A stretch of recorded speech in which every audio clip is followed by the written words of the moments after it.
What's up, y'all? My name is Kyle Kurzhal. It is a beautiful Saturday morning here. I am so excited to be here and answer your questions about AI, automation, and systems. So this is the first live Q&A that we're kicking off today for the very first time. The goal for these live streams is to offer a solution for you guys who have questions about AI, automation, and systems for your business, or if you are an investor and you're trying to figure out how to automate some of your processes. This is a forum for you guys. What I've done to be able to give you access to ask questions is I've included a link in each of the descriptions wherever you're seeing this streaming to a tally form. And when you submit your questions through that form, what it's going to do is it's going to automatically send that to a Google spreadsheet that I have on my side. And so I can actually see your questions come in live. This was the best way for me to be able to handle doing this cross-platform for free, essentially. So I don't have to have a third-party software that I'm paying for this. So as you're coming in, if you have questions, then I would encourage you to go fill out those forms. Maybe what I'll do here is I'll grab the link and I'll put it into the chat wherever you're seeing this. Let's see here. Oh, hey, Emma, I see you there. Just so everybody knows, I might not be able to see all the chats all the time, just because there's a bunch of different windows. But if I do see the chat, I'll be happy to respond to you there. Otherwise, if you've got a question, please definitely leave it in the form that I have provided for you. Let me grab this link and see if I can copy this and paste it around. So we're going to go ahead and put this in Facebook. Let's see if we can get this into YouTube as well.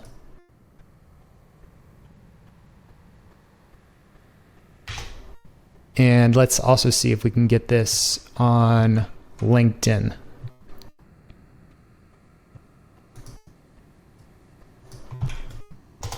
Okay, so we got it on Facebook and LinkedIn. Let's see about YouTube. Okay, it looks like we're having some problems with YouTube today. Gotta love it when you have technical difficulties. So what we may do is we may just skip YouTube for the day because I want to make sure we have plenty of time to answer people's questions as they come in. So again, I'm watching the spreadsheet for any questions that you send in. This is your time to ask questions about AI, automation, and systems for your business. I've got a few initial questions that we're going to work through, and then I'll pause here and there to go back and look at the spreadsheet over and over again. Okay, so let's get into our first question for the day. Let me pull this up. Okay, so one question we have here from Alice, and this is a question that was submitted in advance. Alice asks, what is one simple AI tool that I can start using right away to save a lot of my own time? So I feel like the answer to this question is kind of obvious. For me, it really is one of these newer chat tools, like ChatGPT or Claude or whatever tool you want to use. I know like a lot of people like Google Gemini as well. The reason I say this is because these tools are really, really versatile. A lot of these tools give you enhanced ability to do various forms of copywriting, research on the internet, so you can do more than just a simple Google search. I really like, for example, OpenAI's O3 model or their deep research mode whenever I'm trying to learn more about a topic, because it really does a great job about searching a bunch of different sources and then aggregating that, giving me really, really relevant information. And then I can follow up and I can keep asking questions. So that's kind of like one of the very first tools that I usually recommend for people. because there's a lot of time that you spend on writing things out or trying to figure out how to phrase things or doing research. And this is one of those tools that you can use right out of the gate to immediately start getting some value. The other reason I recommend it is because you're going to need to get really familiar with these in the future. As time goes on, you're going to see more and more use of these chatbots in day-to-day life and day-to-day work. And the reason for that is just because we operate in a in human language, right? Most people don't operate in the programming or coding world like myself.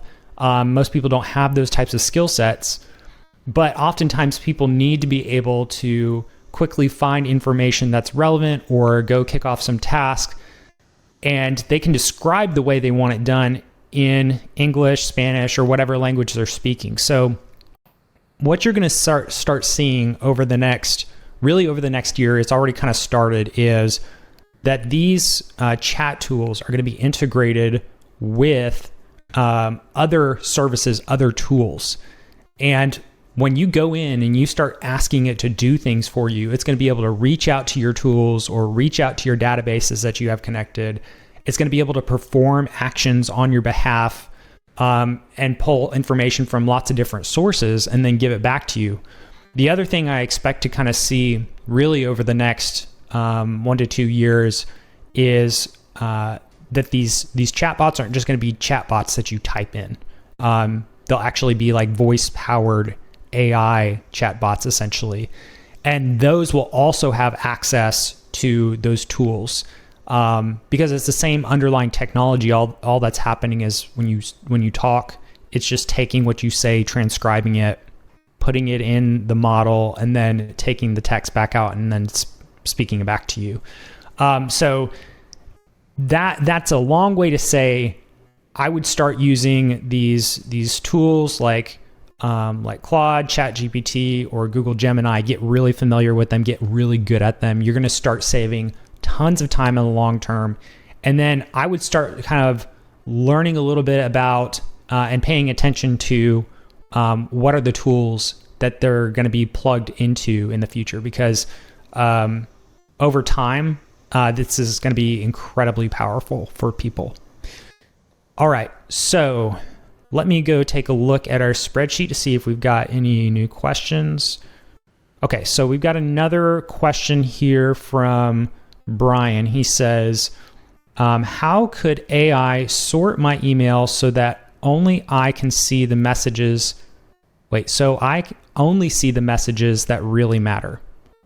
Okay, so this is a really, really good question. So the way I would think about this is, first of all, you have your emails. So it's almost like a database of sorts, right? AI could be plugged into your email through a bunch of different means. It just kind of depends on the integration. For example, let's say you've got Gmail. And let's say you want to have AI kind of go through and sort and do certain things on your behalf, maybe label certain messages. That's probably a really good way to do it. What you could do is set up an AI that goes through all of your emails and then takes the text from that and evaluates it based on some kind of prompt that you give it. So you're going to have to be able to tell the AI in your prompt what types of things that you want prioritized to certain levels. So you might say like any messages from existing clients, for example, or maybe messages from our executives and our company or something like that. These need to get labeled with a high priority label. And then you might say, for general customer inquiries, we have just a higher priority label that it gets applied or whatever it is.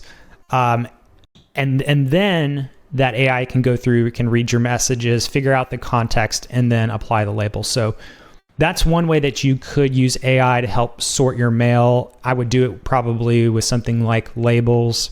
And the thing you'll have to just kind of keep in mind about this is that whatever AI tools that you use for this, they're going to have functionality to be able to actually take actions on your behalf, like actually performing the labeling. So it's one thing to read, but it's another thing to then have additional functionality to take that additional step. So let's see, what other questions do we have here? Okay. Clara asks, can a computer program help decide which repair requests from tenants are most urgent? Yes, I would say absolutely. So the way, again, I would think about this is this all comes back to the prompt, right? And y'all, whoever's listening today, you just have to kind of keep in mind, like, when you are dealing with these new AI agents, chatbots, whatever you want to call them, it all comes back to the prompt. So you need to really be thoughtful about how you write that prompt to clearly define like what it is that you want done, what the role is that the AI is playing. You got to tell it what its goals are, and ideally you should give it some examples too. So in the case for Clara, like she asks, okay, well, how could we use AI or a computer program to decide which repair requests from tenants are most urgent? If you're using AI for this, like, you're going to have to go into that prompt and you're going to have to write it, and you're going to have to say, well, these types of things, and these are going to be examples, like this type of request is high priority, or medium priority, or low priority, and then it's going to have to get tagged in some way. If you're using some other application, maybe you have some mechanisms to automatically determine those things. Maybe you don't even need AI. Like a good example of this might be a very simple form that you put up for your customers or for your tenants in this case. And when somebody submits a repair request, you have like a little drop down in that form, and it says maybe something like problem with toilet, like toilet not flushing, or problem with bath, or maybe it's the apartment is not cooling appropriately, or whatever. Like, so you might have like categories for those drop downs. And then when somebody submits the form, you and your system on the back end have something that can then figure out what the priority is. So from there, it gets prioritized. Maybe it gets put into like a certain pipeline or something like that. Maybe you have like a pipeline for high priority, pipeline for medium and low priority, something like that. Or maybe it's even just a table that kind of shows them from, most important to least important.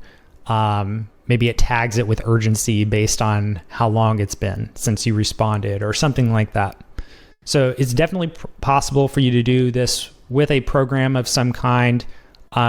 Whether or not you need AI just depends on the type of experience that you want to have. If you want to have something that's more interactive with your customers, clients, tenants, then you're going to probably want something like AI, because AI can then take those requests. People don't have to like necessarily fill out a form. They can just describe it in their language, and then it can kind of figure out the context and understand what needs to happen based on that and respond. So I think the other interesting thing that's kind of getting pulled out of this is with several of these questions. So one is thinking about the prompt. And there's a whole big term you guys might end up hearing out there called like context engineering. So we've gone from prompt engineering now to context engineering. So that's one really big important part of this. And then the other really big important part of this is to really be thinking about AI as like these chatbot AIs or voice AI or whatever it is. Really be thinking of these as like a new type of interface to systems or programs or applications that you already have in your business. So, in the traditional sense, what we would do as a programmer is we would write some code and then program this application. You can go through and you can take certain actions inside of the application. You can go in, say, oh, I want to click this button, or I want to fill out this form. Maybe like you want to draw something, or whatever the application is, right? Like you go in, you work with that application. And so it requires a lot of understanding of that particular type of tool and so on and so forth. And that's just a type of interface. So when you go into an app on your phone, or if you go into like a web application, like a website, for example, Facebook, or whatever it is, that is just an interface. It's a way for you to interact with the application behind the scenes, or the code behind the scenes, or the processes behind the scenes. So with AI is just a new type of interface. Like these natural language AI or LLMs, they are just a way for you to interact with something else behind the scenes. And they're just a new type of layer that can understand our language and then translate that into the things that need to happen. So that's just a good way, I think, to help you kind of wrap your mind around how you should be thinking about AI, where it's going to be useful for certain types of things. So hopefully that's helpful to you guys. Let me see what other questions we have.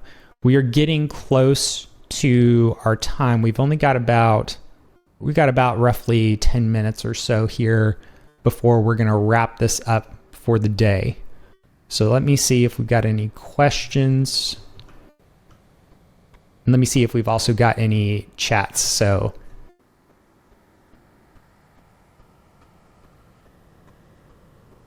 okay, so I don't see anything in LinkedIn. All right, nothing here in Facebook. So let's do this. Let's go back to some of our pre-submitted questions and keep on working our way through here. Okay, so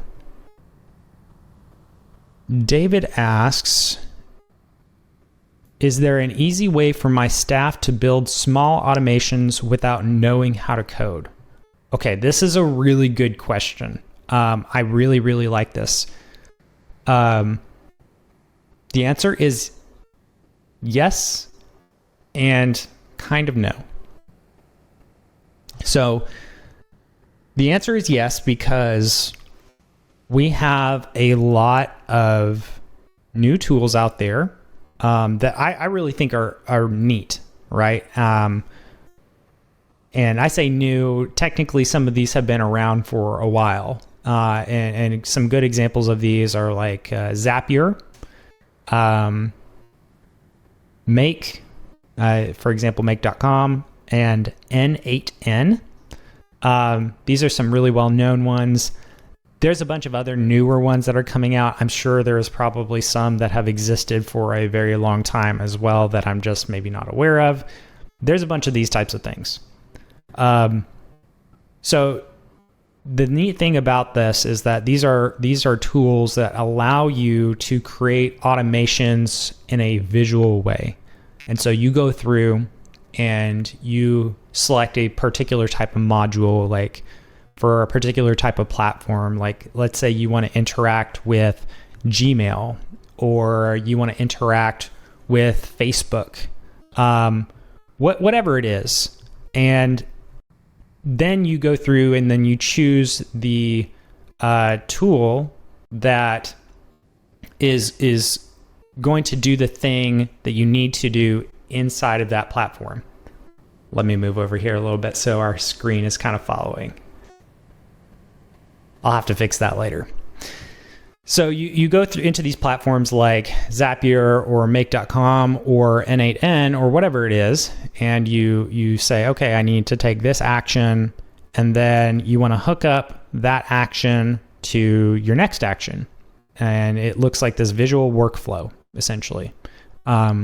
Go High Level also has one of these inside. They call it their workflow builder. So you go through, you set all these things up visually, and then kick off the automation in some way, whether it's time-based or whether it's some kind of trigger from some other service or whatever it is. And these can be really, really great tools. And I think you can do a lot with them, especially as you're getting started. And, you don't have to necessarily be a programmer or a coder to be able to set up these things. So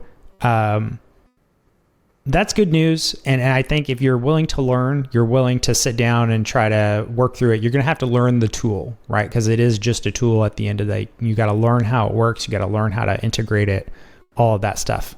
And typically one of the hardest parts just from a coding perspective, one of the hardest parts of an application in my mind is usually the integration with other things, and then managing all of that stuff.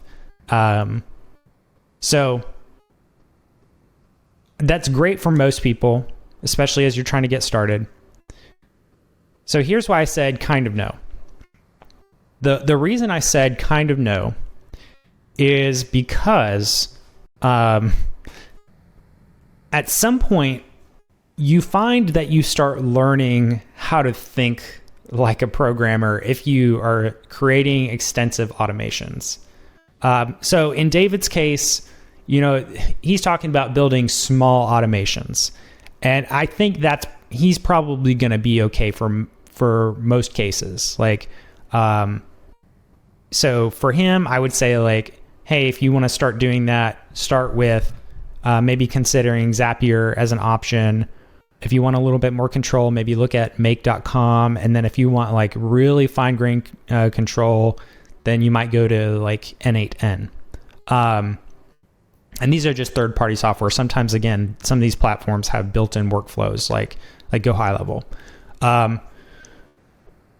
But you find that the more you do these things and the more automations you make, you really start thinking like a programmer. And so you end up writing essentially programs just in a non-coding format.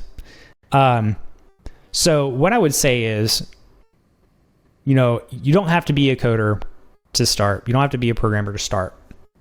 But it can be very, very beneficial for you to learn some basic concepts about programming, and then be able to apply those concepts to your automations so that way you don't get yourself in a jam when you're trying to build these things out.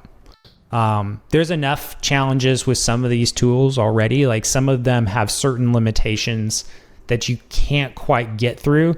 And so if you add an extra layer of complexity accidentally, it can drive you a little mad. You end up banging your head against the wall for a long time. So there's some just basic concepts I would probably go and learn about as you're learning how to build out some of your smaller automations or your larger automations. Particularly, I would learn about if statements, like if else. So if this happens, then do this. If this happens, then do this. And I would really learn about how to think through a loop. What you don't want to do is you don't want to create an automation that has a bunch of okay, we go through this and now we're going to go to this thing out here. And then this thing out here is going to go to this thing out here. And this thing is going to go back to this thing. That gets really complex to manage over time. So what you want to do is you want to think about any automations you create in a top-down format, where your flow is downstream, essentially. And it may not always be perfectly exactly that way, but if you can make most of your automations flow downstream using for loops or just loops, and thinking about how to properly use if-else conditions, things like that, then that'll get you a long way. And I think you could probably get most of the automation that you need. All right, so we are running out of time here. Let me see if we've got a question here that I can very, very quickly answer. Okay, so let's see.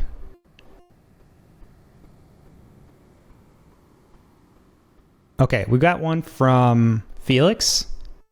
He says, how can I get an automatic phone assistant that knows when to pass a caller to a real person? Okay, so I'm going to keep this one really, really short. So this is actually some of the stuff that I do for like done for you services for people. I help set up AI phone assistants for your business to be able to take calls on your behalf and then take certain actions. So some of that could be collecting data. It could be kicking off an automation. It can include transferring a call to a real person. So this is going to go back to how you set up these voice AI receptionists in your prompt. So you have to write your prompt in a way that says, oh, well, if somebody asks for this type of thing, or if maybe we get to the end of the call and we've collected information or whatever it is, then we transfer to a person. And then you've got to hook up the tool to actually transfer a call to another phone number. So this is actually something that you can do fairly easily in Go High Level as an example. But you can also use other platforms that are out there. For example, Vappy is one platform. Retail AI is another platform for setting up voice AI phone agents. So hopefully that answers your question. Sorry, I can't go into more detail on that, Felix. We are running out of time here. So we are going to wrap it up here for the day. Thank you guys for coming in to this live Q&A. I hope it was really helpful for you. I want to mention a few brief things here. If you have a need for somebody to help with done-for-you solutions around AI employees, supporting automation, anything like that, I do offer those services. So please reach out to me. You can find me on Facebook, YouTube, LinkedIn, Instagram. You can find me on all these platforms. Just reach out, let me know. I'll send you the right forms to fill out, all that stuff.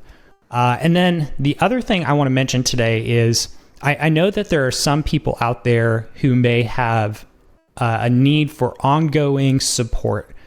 Maybe you're really trying to learn a lot more about AI and automations. Maybe you need to be able to dig deep into this stuff to help you grow and help your business grow and to get back your time. So I do have a solution for that I technically have announced before, but I'm going to be announcing again today. So let me pull this screen up here. All right. So if you're seeing this screen here, you're going to see on the left-hand side a QR code for something that I call the AI Employee Club. So the AI Employee Club is an online community meant for business professionals or investors who want to be able to grow and get back their time with AI employees and supporting automation. So this online community is going to be a place where you can go to get your questions answered. You're going to get access to any live and previously recorded events. So for example, we did a one-day AI receptionist challenge a couple of weeks ago where I taught some folks who had never touched any of this stuff before how to set up an AI receptionist from scratch inside of Go High Level.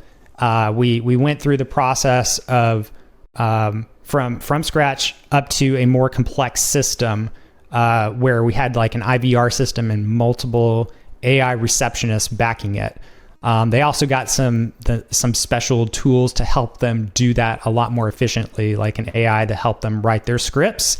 So those resources are inside of the AI Employee Club. If you join today, you can actually get access to that recording, go watch it, and you'll also get access to the AI to help you write your scripts.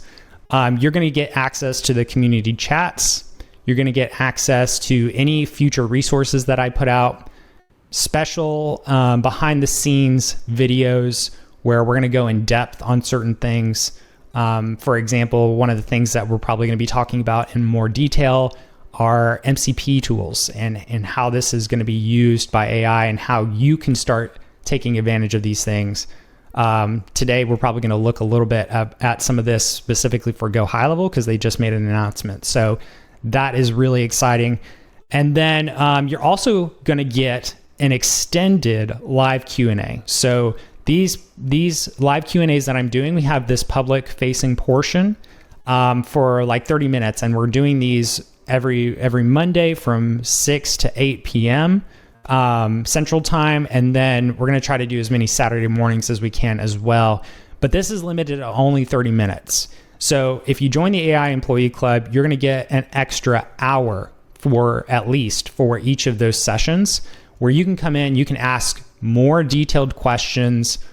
We can get into specifics in your business, problems that you're having. We can solve those problems, so on and so forth. So that's the purpose of the AI Employee Club. I know we are just kind of getting started, so there's a lot of room to grow, but I'm open to feedback, and we're just going to keep adding more and more value in there. So if you join the AI Employee Club today, I've got that promo code there at the bottom, early access. It's going to give you 40% off your first month.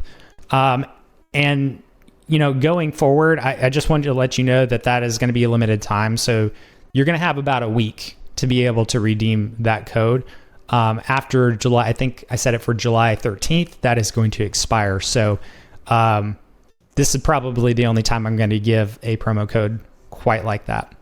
The other thing I want to mention here is that if you want to get reminders for future Q&As, then you can scan that code there to be able to access the reminder system. So it's really just a form, and what it'll do is it'll notify you of any upcoming live Q&As. Like there's one coming up on Monday, so you'll get an email reminder for that. The links for both of these are actually in the description. They should be, at least. If you have any problems, just reach out to me, let me know, and I will send you the links to sign up for these things. All right.